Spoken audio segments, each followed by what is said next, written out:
when my company creates something for a client, and let's say they come, my team comes to me and they say, hey, I want to show you this or that. If it's really good, and often my team does that kind of work, I mean, it's amazing. I actually lose touch of time for a moment. I'm enveloped in it. I'm looking at it. I'm going, oh my gosh, that's great. And I may turn to the clock on the wall and go, my gosh, it's been 30 minutes. I've been looking at this with you guys. That's the same way I looked at music. It's how I look at when you create something. I've created thousands of ideas. Could be songs, could be logos, could be slogans, could be stories, whatever it is. And I judge them by the fact or not the fact that somebody loses sense of time and they're paying attention to it and they show an emotion. They are uplifted. And a lot of times people think that sounds light. It's like, oh, come on. I'm not saying it's light. If you create an idea for marketing, if you create a song, if you have a story and you tell somebody the story behind what you do, and you can see them physically and emotionally uplifted, you got a pretty interesting story there. If you tell them a story and it sounds like everybody else's story and it's boring and it's, it's proper and typical, but it's not interesting, they're going to slump, they're going to lose interest, they're going to pick their cell phone up and start looking at it, they're going to have their eyes all over the room, they're just not going to pay attention to you. So I think that's what it is. You can tell if you pay attention to others, if you have an interesting idea or story, because when you share it, if somebody's really listening and they're getting it, you should feel it and see it.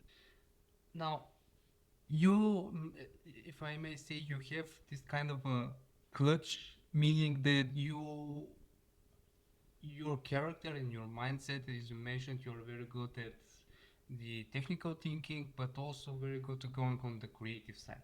And you mentioned that a great story, and I agree about this. The great story must uplift you, must get you out of the room, out of the space that you're currently in.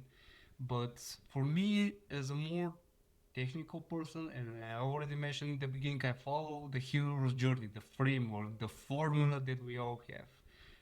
How can a more technical person actually identify if it's inspiring enough, or how to draw the inspiration needed to breathe life in those campaigns? I think a technical person can do a couple of things. Number one, he or she should look at discovering what makes the topic you're talking about unique. So it could be your company, it could be, again, a song or your band, whatever. So you discover it. You don't try to create it. You look at those one or two things that really are unique. Like with my company, when I talk to a new client, I say, look, we focus on one word, differentiation. And differentiation is a tough word. It's 6 syllables. It's 15 letters. Half the people can't even pronounce it. And people start to smile. And I go, but we have to not create our differentiation. We discover it because it's already there. So when I start to tell that story, I can tell if somebody's kind of going, oh, wow, okay. So I think the technical person should identify that uniqueness. And also, as you're sharing the story, be very, very cognizant of the words you use, because in our language in the United States, our English language, we have over 200,000 words, and I'm sure your language is similar. Most people use like 10 of those words when they describe their product or their company. They use value, selection, quality, price, all these things. And you know what? Nobody listens. So as a technical person, pay attention to those words.